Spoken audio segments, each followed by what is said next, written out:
जय Hind everyone, welcome back to the patriotic IAS. और एक बार फिर हम स्टार्ट करते हैं जो बजट एनालिसिस था। एक बार क्रिटिकल एनालिसिस इसका करते हैं। क्रिटिकल एनालिसिस में हम देखेंगे कि बजट का जो ओवरऑल परफॉर्मेंस है कैसा है। तो we will start with CP Chandrashekhar. इन्होंने लिखा है, इनका क्रिटिसिज्म है कि जो एक प्रधानमंत्री किसान सम्मान निधि है, तो इसमें गवर्नमेंट ने टोटल अभी उनका 1,16,00,000 करोड़ है। ठीक है, अभी तक इन्होंने सिर्फ 70,000 करोड़ ही पे किया है अकाउंट में फार्मर्स के। It is just 61%। दिसंबर आ गया, जनवरी फरवरी मार्च, जनवरी भी यस अभी तक दिसंबर का ही है ये। तो जनवरी फरवरी मार्च 3 महीने में उन्हें 40% करना है। तो क्यों ये पैसे बचा के अभी रखे हैं? तो इनका कहना है कि दो रीजन हो सकता है। एक तो ये कि ये ज्यादा फिगर दिखा के इनको ये दिखाना है कि massive support for the farmers and the rural workers. पहला तो ये गवर्नमेंट को दिखाना है।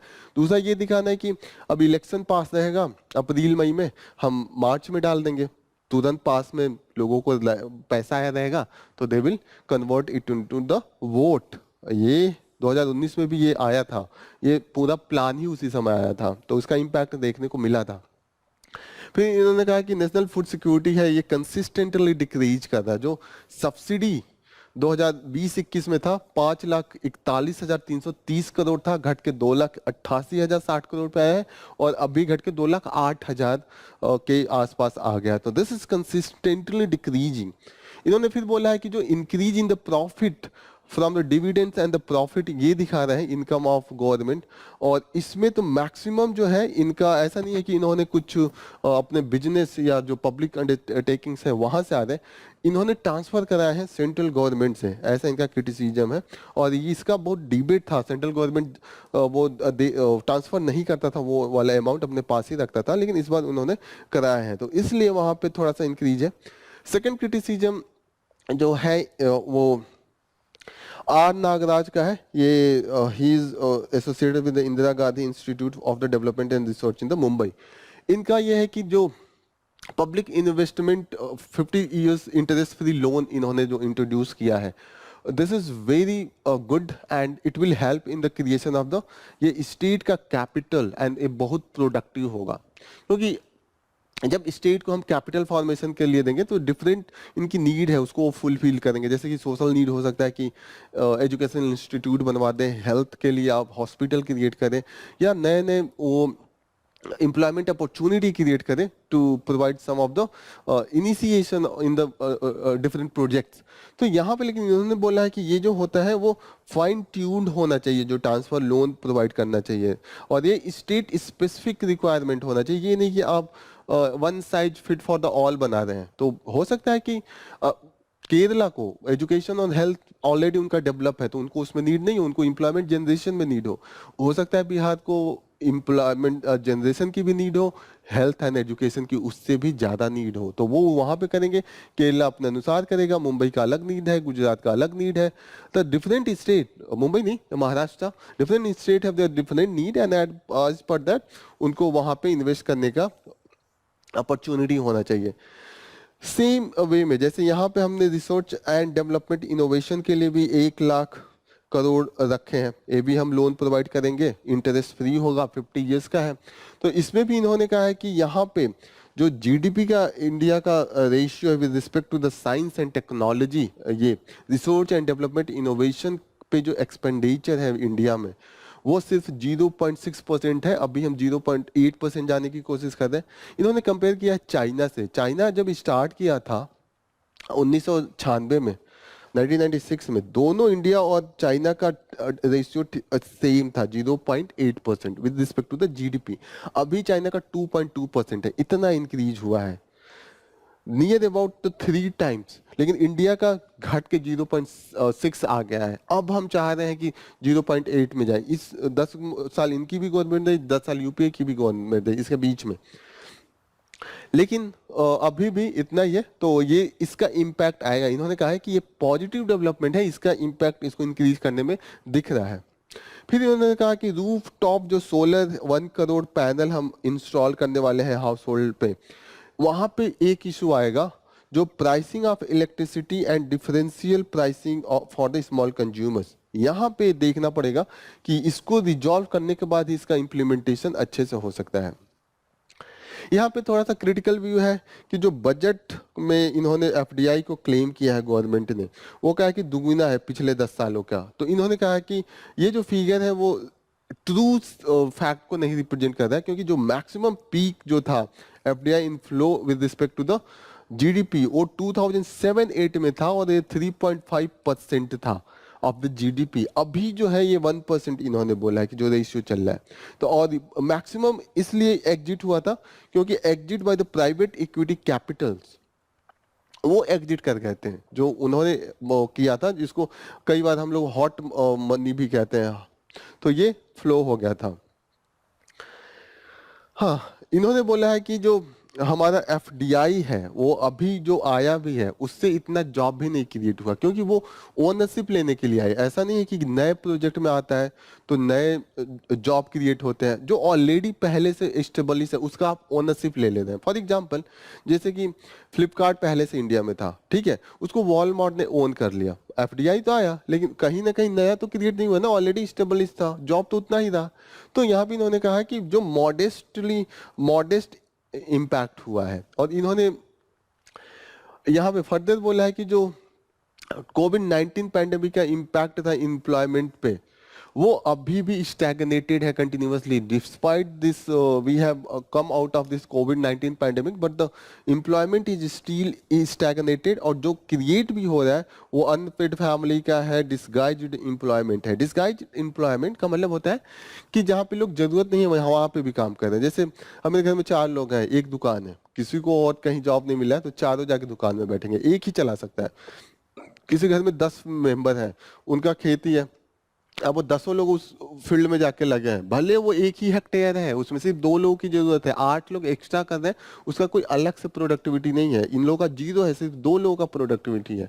तो वही कह रहे हैं कि डिसगाइज एम्प्लॉयमेंट है। लोग तो खाली नहीं बैठेंगे, कहीं ना कुछ वो ज्वाइन कर ही लेते हैं, लेकिन कहीं ना कहीं वहां पे उनकी नीड है कि नहीं, प्रोडक्टिव उनका कुछ है कि नहीं, ये वहां पे नहीं है। इन्होंने यहाँ तक बोला कि रियल वेज जो है एग्रीकल्चर में वो डिक्लाइन ही हुआ है।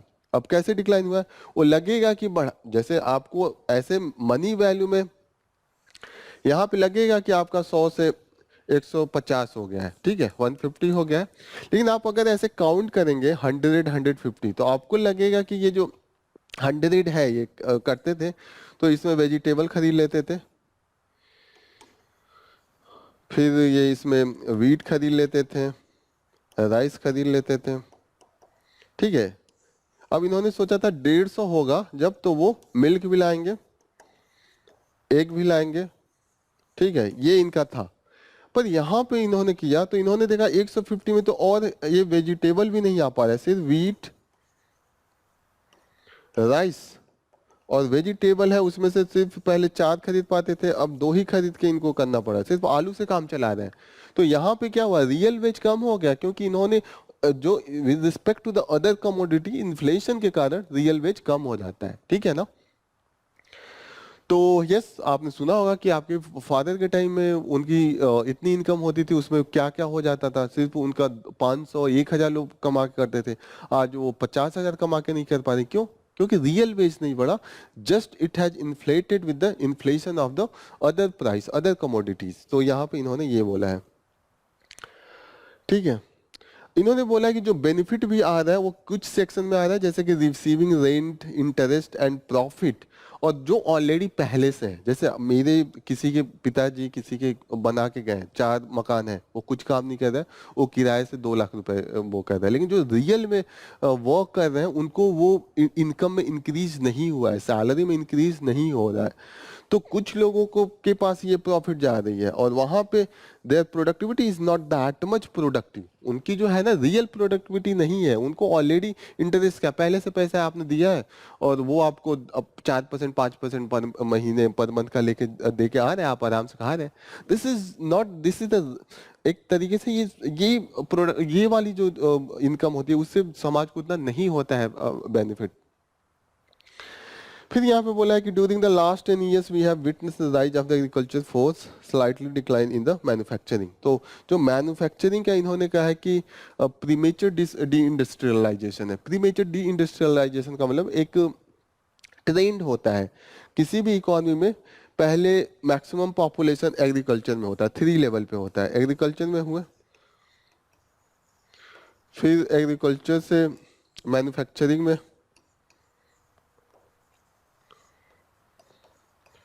और उसके बाद सर्विस सेक्टर में ये ट्रांसफर होता है, इनका ग्रोथ होता है। अब इंडिया का क्या था, अभी यहाँ से यहाँ ट्रांसफर किया था, ये अभी थोड़ा ही बढ़ा था। एक लेवल होता है ना कि यहाँ पे जाएगा तब सैचुरेट होगा, उसके बाद लोग यहाँ पे जाएंगे। अभी ये यहीं पे हुआ था, ये कम होना स्टार्ट हुआ उसके बाद, और लोग डायरेक्ट यहाँ से यहाँ गए। और यहाँ पे जो सर्विस सेक्टर है, अगर 5 करोड़ आपने पैसे लगाए हैं, 5 करोड़ का इंडस्ट्री है, उसमें सिर्फ 20 लोग काम करके बैठ के काम करना होता है। यहाँ पे मैन्युफैक्चरिंग में रियल में क्रिएट होता है जॉब।